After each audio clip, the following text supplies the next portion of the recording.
FC Barcelone contre l'Athletic Bilbao. Les poteaux, on est lancé, on est parti dans les matchs importants de la saison. Ça serait un match très décisif parce que oui, le Barça est à domicile et deuxièmement parce que c'est le deuxième match de la saison et qu'il va bien falloir que le Barça prenne les 6 points. On a gagné le dernier match, c'est un match difficile, c'est clair. On peut pas blâmer le coach, on peut pas blâmer les joueurs parce qu'on avait une équipe de Barcelone qui n'avait pas tous ses joueurs types, qui avait beaucoup de joueurs qui n'étaient pas enregistrés sur les listes. Cette fois-ci encore, on ne sait même pas s'il y aura des joueurs qui seront enregistrés sur les listes. Dans tous les cas, la team, bienvenue dans cette nouvelle vidéo. Moi, c'est GetID pour ceux qui me découvrent. Si tu ne me connais pas encore, frérot, c'est simple. Abonne-toi à la chaîne, like la vidéo, commente et partage, s'il te plaît. Quand tu le fais, tu donnes un très bon signal à l'algorithme YouTube et tu permets à la chaîne de s'agrandir. Alors, les gars, dans cette vidéo, nous allons parler rapidement du match entre l'Athletic Bilbao et le FC Barcelone, pour ne pas dire Barcelone contre Bilbao, parce que oui, c'est le Barça qui est à domicile. C'est déjà un deuxième gros test parce que le calendrier du Barça actuellement, c'est vachement chargé, les gars, on va pas se mentir.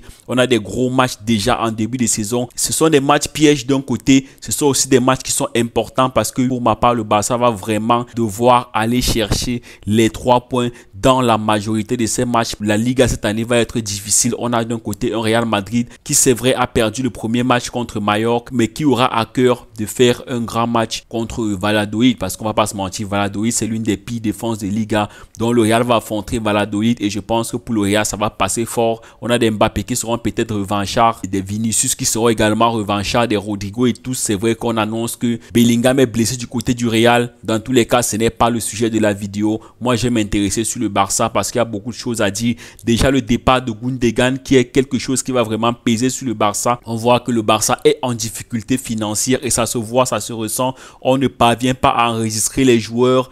Daniel Olmo, on ne sait pas s'il serait enregistré pour ce match. Dans tous les cas, c'est une grosse frustration pour Hansi Flick. Je ne sais même pas comment il va devoir gérer.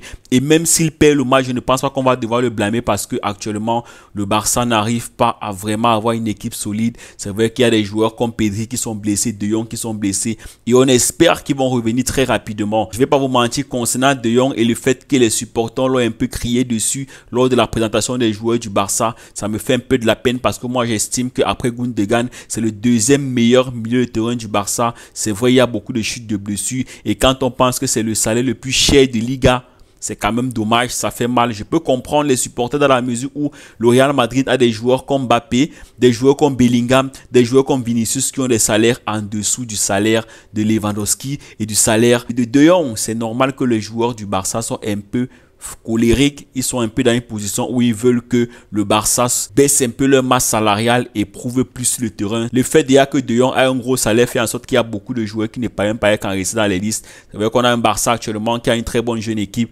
On a des Pablo Torre qui jouent bien. On a des Casado qui ont un très bon niveau, c'est vrai. Mais contre Bilbao, ne nous mentons pas, ça va être très difficile pour eux de s'imposer. Dans tous les cas, les gars, moi je pense que ce match serait un match très difficile. D'un côté, on a un Nico Williams et un Iñaki Williams. Franchement, ces deux joueurs vont faire beaucoup de mal au Barça. Mais je compte sur Jules Koundé qui est en train de montrer un très bon niveau actuellement, que ce soit au niveau de l'équipe de France et au niveau du Barça. Franchement, le niveau que Jules Koundé nous montre actuellement, c'est tout simplement exceptionnel. Dans tous les cas, les gars, moi ça me fait plaisir de voir Koundé être autant à l'aise à ce poste. On rappelle que ce n'est pas son poste de prédilection.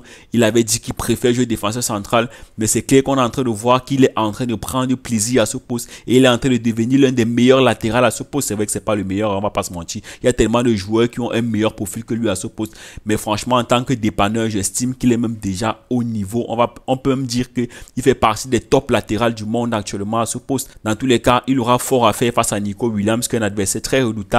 Un jeune joueur qui va très vite, qui est assez intelligent dans le jeu, qui est agile balle au pied. Jules Koundé, je compte sur toi pour contrer ce joueur. Au milieu de terrain côté barcelonais, je ne sais pas encore qui va être aligné. Est-ce que Daniel Olmo va jouer? Est-ce qu'il ne va pas jouer? D'un autre côté, il y a des joueurs qui n'ont pas le niveau comme les Ferran Torres que j'ai pas envie de voir au terrain. Je sais même pas, je ne connais même pas la situation de Fermín López. Est-ce qu'il est déjà en jambes? Est-ce que Pedri va pouvoir jouer? C'est vrai qu'au premier match, Il a un peu grattillé quelques fins de match. Il n'est pas actuellement au top. C'est difficile pour lui de s'intégrer actuellement parce que oui, Pedri souffre beaucoup de blessures. Dans tous les cas, on aura besoin d'un Barça très solide, d'une équipe assez solide pour pouvoir remporter ce match. Moi, je reste positif. Je me dis que ce match sera un match où le Barça va avoir beaucoup de difficultés. Mais je pense qu'avec beaucoup de sérénité, avec beaucoup d'engagement et avec beaucoup de détermination, ils peuvent remporter ce match dans la douleur. C'est vrai, on a déjà gagné un premier match dans la douleur, c'est clair. Mais quand je vois un peu le niveau que les jeunes affichent, leur volonté de bien faire. Quand tu vois le match contre Valence déjà, on a vu un Barça qui n'a pas forcément eu des occasions franches, mais qui quand même dans l'ensemble, avec la possession de balle, était beaucoup plus offensif. C'est vrai qu'on a eu un moment où Valence a beaucoup mis le pied sur le ballon. Ils ont même marqué d'ailleurs. C'est clair que quand tu as une grosse équipe, il y aura des moments faibles et il va bien falloir que tu t'adaptes. Et je pense qu'actuellement, le Barça ne parvient pas encore à gérer le moment faible. On a vu déjà contre Monaco où ils avaient la position du ballon presque tout le match. Mais lorsque Monaco essayait un peu d'appuyer sur l'accélérateur, on voyait une équipe qui était fébrile et qui prenait facilement des buts. J'espère que contre Bilbao, ça ne va pas être pareil parce qu'on ne va pas se mentir. Certes, le Barça en pré-saison a gagné contre le Real Madrid, a fait match nul contre Manchester City, a fait match nul contre le Milan AC. Mais soyons francs, quand ce Barça est en difficulté, quand il subit beaucoup de pressing, c'est très fébrile et je me dis, j'espère que ça va être solide dans ce match parce que oui, c'est vrai que contre Monaco, c'était une équipe B, on va pas dire que c'est l'équipe première, mais il y avait quand même quelques joueurs de l'équipe type. Avoir un Barça qui aura quand même des joueurs de l'équipe type cette fois-ci, on va même pas dire l'équipe type parce qu'il y a beaucoup de jeunes qui prennent des risques. Je pense notamment à Casado qui est un très bon joueur. Je suis en train d'apprécier ce qu'il est en train d'apporter. C'est pas un jeune joueur, il a beaucoup joué avec la réserve. Ça fait longtemps qu'on veut le faire monter en équipe première et on estime qu'il n'est pas au niveau. Tous les coachs qui sont passés à Barcelone ne l'ont pas donné sa chance en équipe première et finalement Hansi Flick arrive, il lui donne sa chance et je trouve qu'il est en train de très bien gérer. C'est un joueur qui a quand même de l'expérience pour un jeune. C'est vrai qu'il a beaucoup joué au Barça B. Moi je pense que ça va bien se passer et ça ne se passe pas bien. Je ne vais pas trop en vouloir au coach parce qu'on va pas se mentir, il n'a pas tous ces éléments. C'est un peu compliqué pour lui de se situer. C'est assez difficile pour le Barça de se projeter. On ne sait pas vraiment ce qui va se passer dans ce match. Est-ce que Daniel Olmo sera disponible? Gundogan qui est parti, on n'a pas même pas fait venir Nico Williams. À un moment donné, ça a chauffé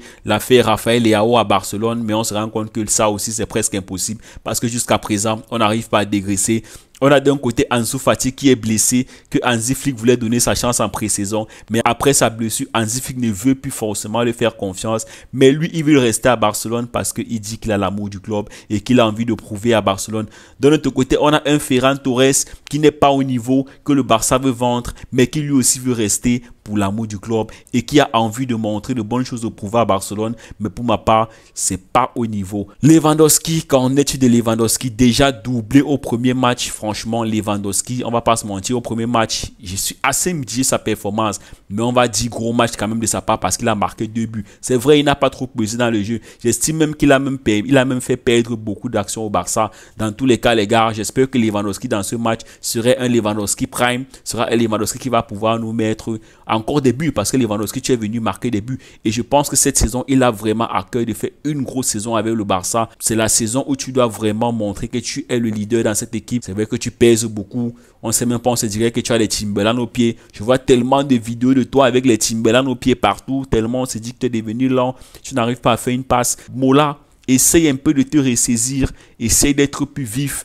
Franchement, parce que Bilbao, là, ils ne vont pas nous pardonner. Nico Williams, Iñaki Williams et tout ce qui va avec là, les gars. C'est une équipe, c'est un rouleau compresseur. C'est déjà un gros test pour le Barça. Deuxième journée du championnat. Moi, honnêtement, prendre les 6 points sera un gros coup parce que le calendrier actuellement est très chargé. Et si le Barça parvient à bien gérer ce calendrier de début de saison qui est assez chargé, je pense que ça peut vraiment espérer gagner la Liga. Le Real a déjà fait un faux pas. C'est vrai, on a 2 points d'avance sur le Real. On est deuxième du championnat. On est déjà devant le Real. C'est une bonne chose, mais ça peut changer ce soir avec une défaite du Barça. Le Barça a intérêt à vraiment prendre ce match au sérieux, le plus au sérieux, malgré qu'il n'y a pas une équipe forte, malgré qu'il n'y a pas un effectif assez solide. Moi, je pense que le fait que le Barça a un gros calendrier en début de saison, c'est une bonne chose également parce que ça doit un peu les mettre sous pression. Ils doivent direct commencer à se dire que on est en train de jouer des gros matchs, on veut se projeter de l'avant.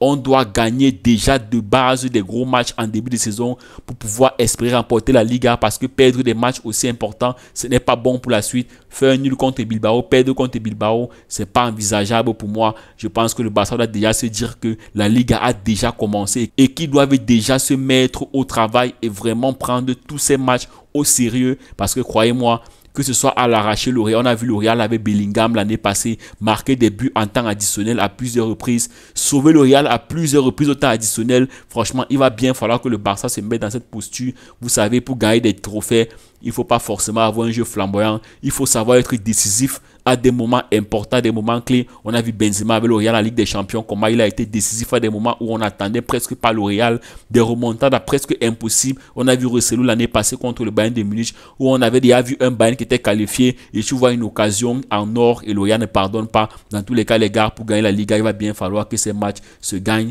Il va bien falloir aller ramasser ces points à l'arraché. Voilà, merci les gars d'avoir regardé cette vidéo. D'ici là, n'oubliez pas de vous abonner à la chaîne, likez la vidéo, commentez, partagez. On se donne rendez-vous pour une prochaine vidéo très bientôt. Profitez des vôtres. Abonnez-vous s'il vous plaît. Lâchez masse de like pour cette vidéo. Rendez-vous après le match pour la vidéo, les débriefs. Après peut-être une victoire du FC Barcelone. On reste positif. Visca Barça. On est ensemble. Ciao.